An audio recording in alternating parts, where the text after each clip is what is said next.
Good morning, everyone. Dr. Victoria Scarbo here, speaking to you from the Seeds of Transformation Healing Center in Wareham, Massachusetts.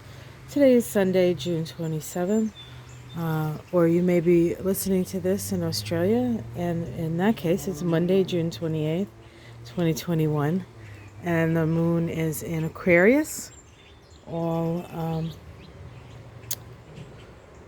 day. So, a couple of things going on today. The first thing I want to mention is Venus. Venus moves into Leo. This occurred in many places. This actually occurred last night, but here on the east coast of the U.S., it happened just after midnight.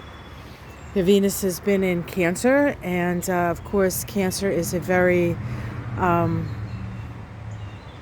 emotional, somewhat moody sign. Venus in Cancer loves their family, loves their security, loves their children, loves their mother. Family life is very important. Clan life is very important. Feelings and emotions are very important to Venus in Cancer. Once it moves into Leo, however, the energy really does shift. Now, Leo is a sign associated with creative self-expression. So it's a very creative aspect for Leo. For Venus, can also be very dramatic. So you should notice the upping of the drama. Now I have a mom who's going to be 101 on her next birthday in August. She's a Leo. She has 4 planets in Leo. One of them actually being Venus. And when I say the drama was upped, I mean the drama was upped, and it didn't matter that it was in the middle of the night, because she was caterwauling practically the whole night, which I guess is not unusual for somebody her age. The switching of the nights and the days, but the level of drama that came along with the caterwauling was evident. Everything was much louder, much more dramatic, and she was just, I don't know, yelling about stuff that actually I think was in her head, because I saw no evidence of what she was yelling about in the house. So I don't know if she was having a memory or what, but I did notice the upping of the drama. And so not that we need more drama, really, but we do have some aspects coming up at the beginning of July that are just going to sort of bring that to more of a fever pitch. So if last night was any indication of what the next couple of weeks are going to be like, so we might have to hold on to our hats.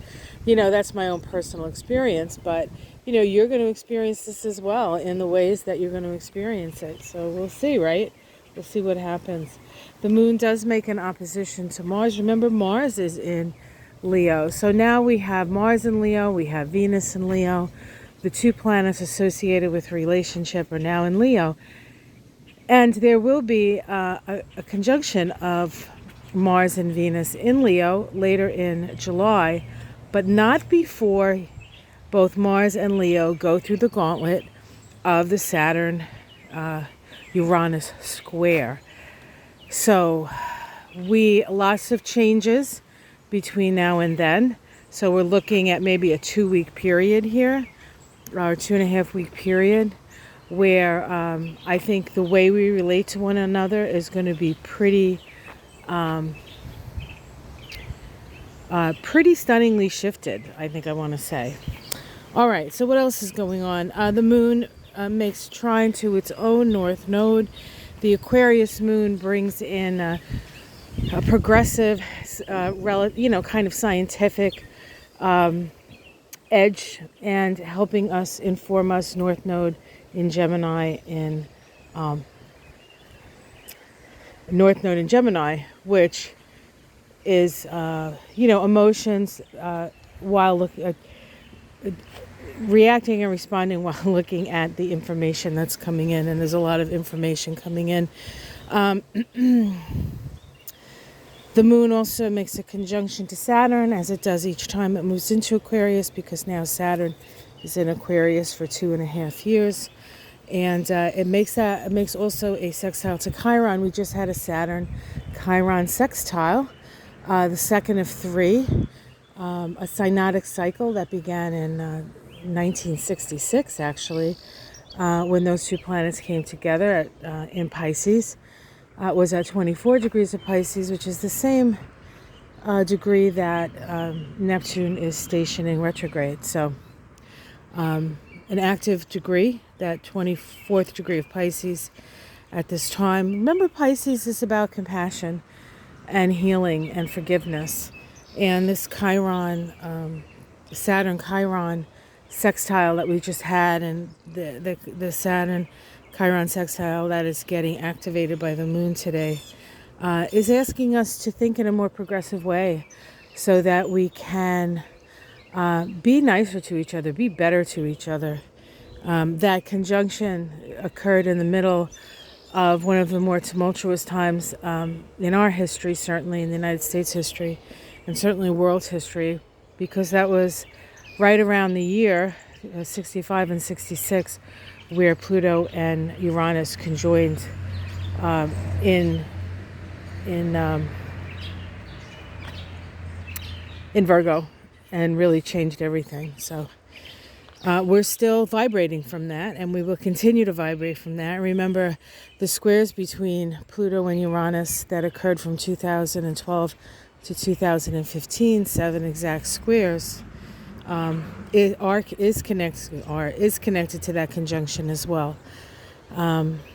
So all the ideals and ideas of the 60s are coming home to roost, and not just coming home to roost, but requiring us to take the actions to build the foundations for us to support a more fair and equitable future, actually. Okay, what else is going on? The moon, of course, is going to square Uranus. So the moon today is activating the Saturn-Uranus square, activating the Saturn-Chiron sextile. And then the moon makes a supportive trine to Mercury, which is in Gemini as well. So, lastly, at the end of the day, we have a sesquiquadrate between the sun and the moon. This is part of the synodic cycle that I always talk about, or the lunation cycle. This sesquiquadrate, as all sesquiquadrates, are humbling aspects, but the humility, the humbling experience comes from the outside, not from the inside. And so you may find yourself getting flack in a way that you did not expect. It requires you to make the adjustments, and these adjustments tend to be more emotional adjustments, which in my book is harder than a mental adjustment, because with your feelings, you have to feel through your feelings.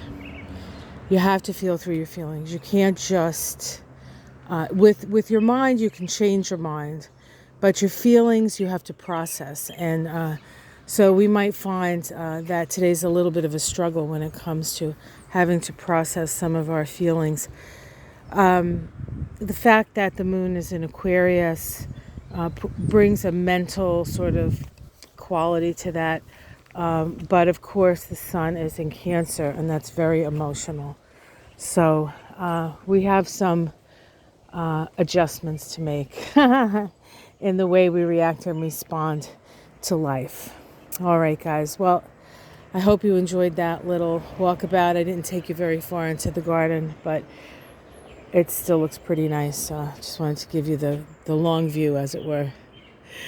All right, guys. Take care. Have a great Sunday. I'm going to get the week ahead out today. And if you haven't checked out my tarot scopes, check them out. I had so much fun doing them, and I think you'll enjoy them. There's a little astrology in them, but mostly card stuff. So, and I know you guys like when I do cards. So, all right. Take care. Much love. Namaste.